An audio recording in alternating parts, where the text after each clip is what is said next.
The rise and embarrassing fall of trolls in Warcraft? Embarrassing? What do you mean embarrassing? There are not many other races on Azeroth older than the trolls. Before there were humans, before there were elves, Tarn, orcs, pandas, the trolls were there.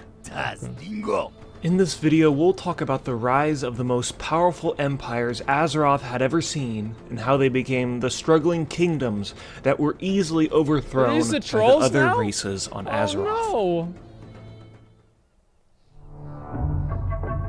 no. Trolls are pretty stupid now, aren't they? Turn it down a bit. Yeah, trolls are pretty stupid, huh? Never thought about that. So as far as we know, the true. origin of most troll culture comes from the mountains of Zandalar. It was here where trolls first discovered the wild gods, which they called the Loa. Primal manifestations of life in Azeroth worshipping a toad. That became the main focus of their religion. Pathetic. The Zandalari trolls were the most powerful group of trolls at this time, and they lived in the highest parts of the Zandalar Mountains. Yeah, the villages in these mountains would slowly develop into the humongous city of Zuldazar we know today. Quite large. Zandalari society was built on a class structure called a caste system, meaning... Let's see, what here? Where's streamers? What the fuck? Wait, Outcasts are Volpira players? This is perfect. This is actually, I really like this. Yeah, where's streamers? I think we're above the pyramid, right? Priests are above warriors? Well, now you know why their culture fell apart. System, meaning that trolls are born into a position of power or destined to be a lower class without much wiggle room. That's right. It's important to point out that the Zandalari trolls are the trolliest trolls around and have a lot of respect from the other tribes. Their society is all about recording troll history, worshipping the Loa, and maintaining the holy ground their city is built on.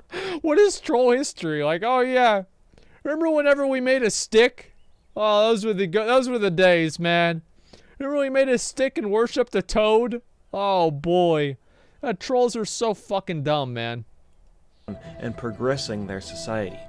Without the Zandalari, trolls as a species would have never had a chance.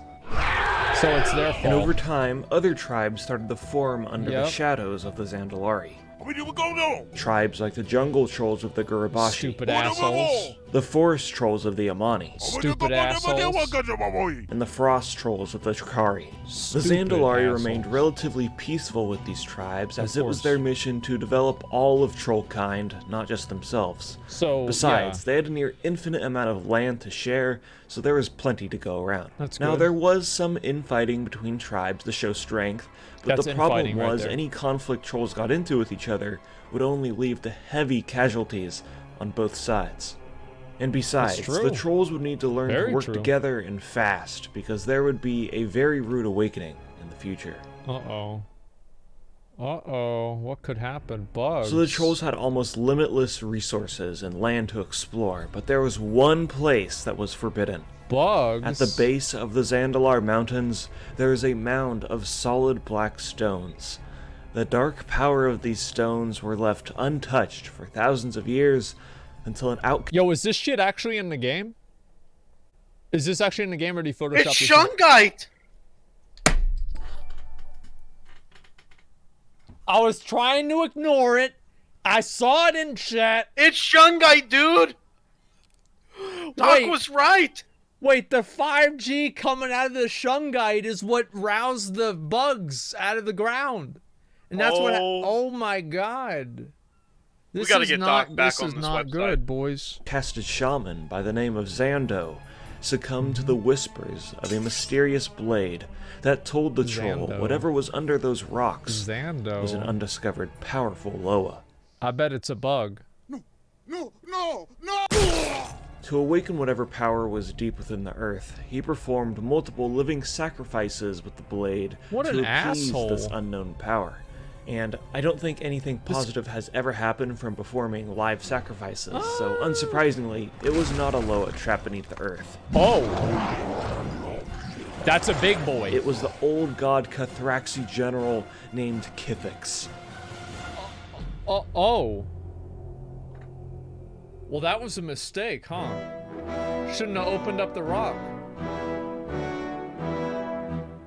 You see, Kithix was alive back when the Titan Keepers were hanging out on Azeroth, I don't know, doing Titan Keeper things. Yeah. And Kithix got into a scuffle with Tyr, and the two fought in a violent battle filled with explosions and violence that lasted 6 whole days before Tyr delivered the final blow by self-destructing against the Cathraxi. Is this the Cathraxi that's underneath?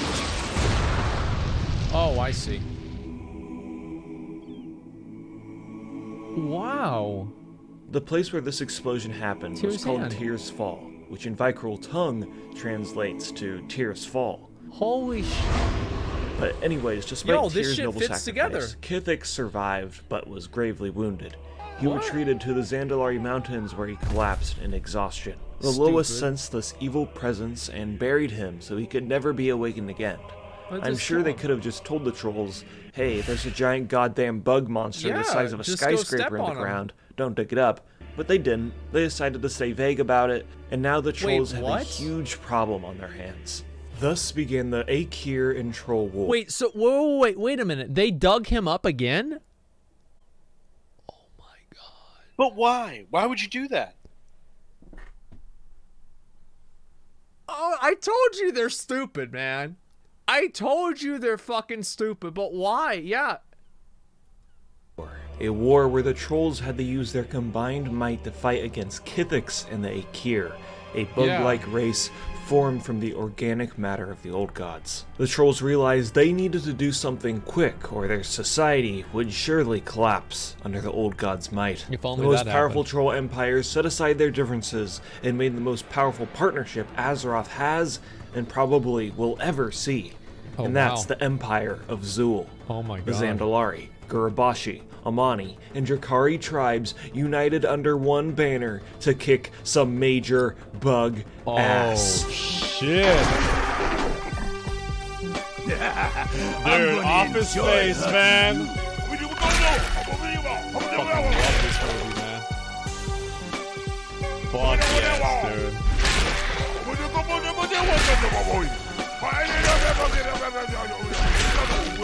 The Aekir War lasted centuries, but ended with the Drakari, Gurubashi, and Armani tribes hunting down the retreating bugs to annihilate them for good, so they'd never be a threat again. Get them out of here. Armani, in particular, hunted down Kithix in a suicide mission that ended with a majority of the Amani trolls dead, but they slayed the demigod and became legends in troll history. Oh, wow.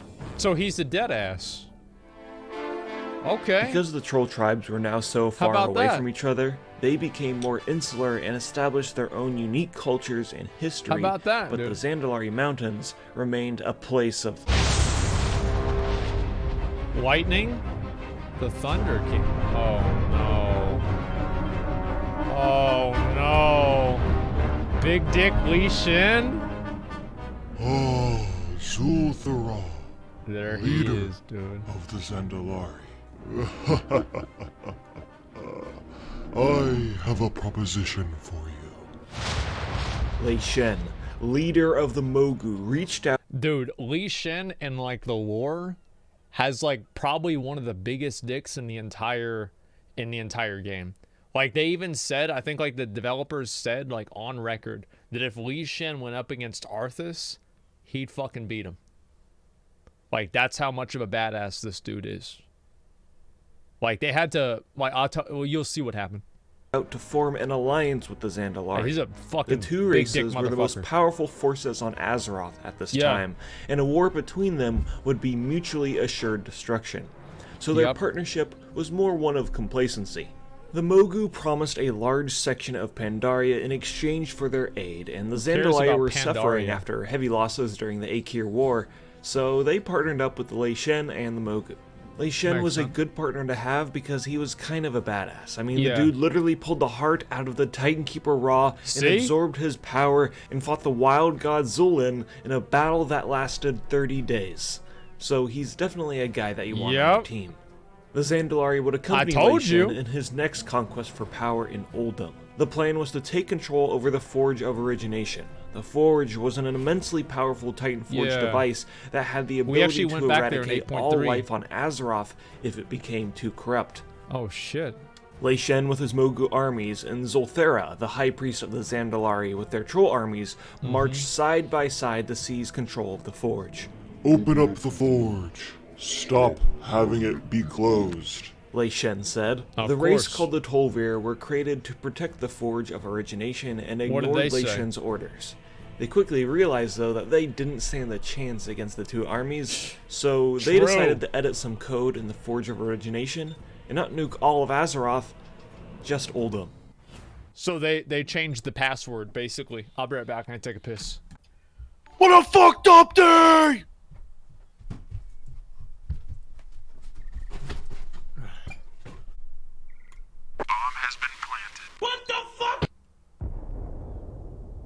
Ooh. Hi, guess what? It's ad time. Do you like WoW lore? Do you like getting things for free? I do. That's why I like to share a special deal with you. Yeah, you. Yes, I'm talking to you. If you go to audibletrial.com/plat, you can get a free audiobook. Look at all these cool Warcraft books they have on there. Wow, that's crazy. Or you could get a non-Warcraft audiobook. But the one that I'd recommend is Shadows Rising. It's the newest book, just came out. It talks about the events leading up to Shadowlands. It's voiced by Princess Talanji, and you can get it for free and support me and get a great product in the process. Just go to audibletrial.com/plat to get your 30-day free trial. That is audibletrial.com/plat. Get it. Okay, now I'm flying away in space. I'm flying away. Back to the video. The scorched land of Uldum. See, that's what you guys get now. All you hackers in chat that have discovered how to use ad block, this is because all the hackers. Turned into a barren desert, and Lei Shen, the high leadership of the Zandalari, and all their forces were obliterated in an instant. This sudden dismantling of leadership created a power vacuum for both empires. In the lands of Pandaria, this allowed the Pandaren to be victorious in their revolution against their slave masters. For the Zandalari, it was a scramble for power that made the wounded empire very cumbersome with their decision-making. The big question for the Zandalari was, so Lei Shen is dead, do we still get that land in Pandaria he promised? No, not at all. The Pandaren now ruled the lands the Zandalari were promised, so they decided to take it by force.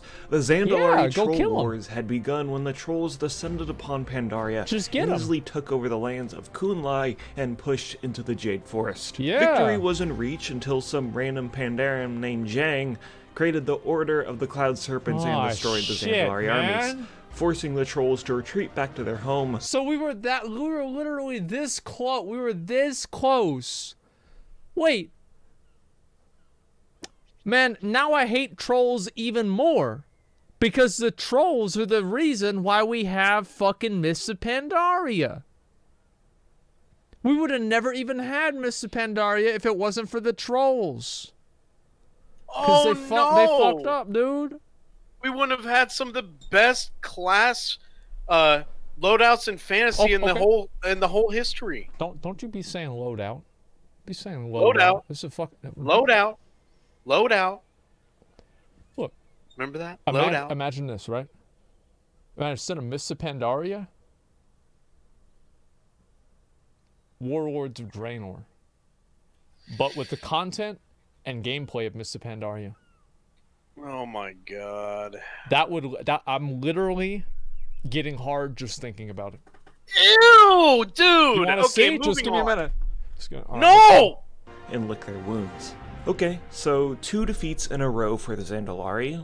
It could be better, but nothing could prepare them for the next major blow to trolls as an entire race. Yes. What could it possibly be? Arcane antagonists. During this whole time, a small subset of trolls called Dark Trolls migrated to the very center of Azeroth near the Well of Eternity, a source of infinite arcane power. Over generations, the Well of Eternity would transform these trolls into a whole different race.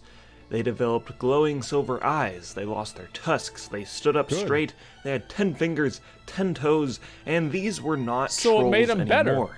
These were the first ever Caldari. That made them better. This newly evolved race adopted their own cultures, religion. That made them smart. Nothing to see. Thanks for 5 subs. I appreciate that, man. I love you. Yeah, it just made them better. So night elves are just a better version of trolls. They're actually evolved. Like, so the night elves are like people, and then the trolls are like gorillas or monkeys. That's basically what we're at here.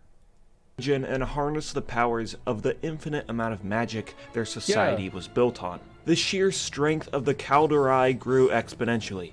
These virtually immortal, extremely magically gifted, arcane-wielding assholes spread like a plague across Azeroth. Yep. The disjointed and barely functioning Empire of Zul stood little chance against the powerful might of the Caldari Empire.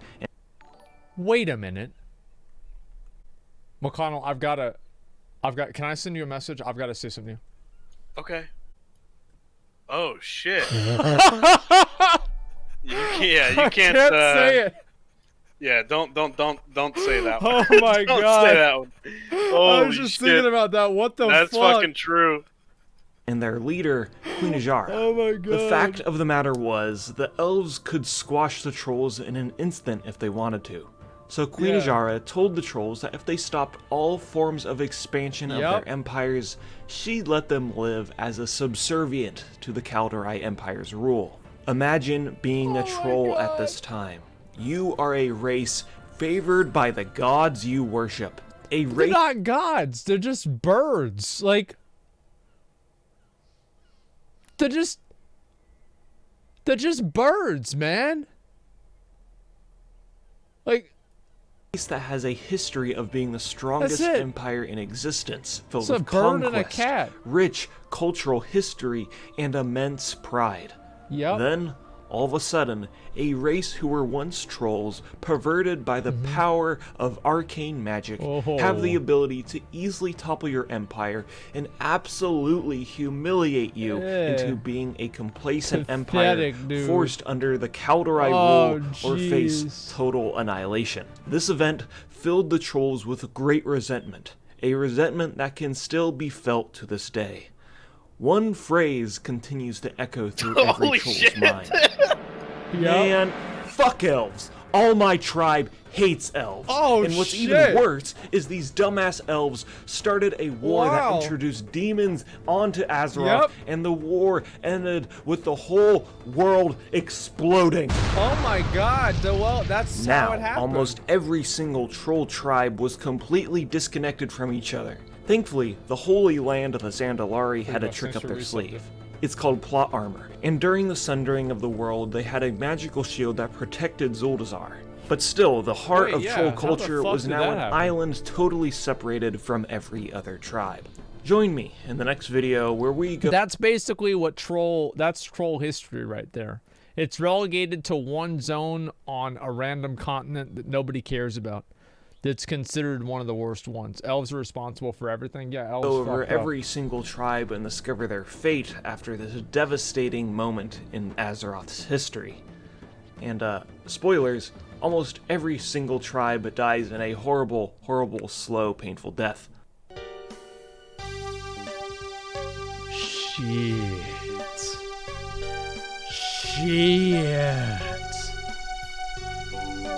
Damn, dude! Did I miss a comment? Oh, come on. Like, at least one person who doesn't have Mail Muncher will watch this. Man, come on, man.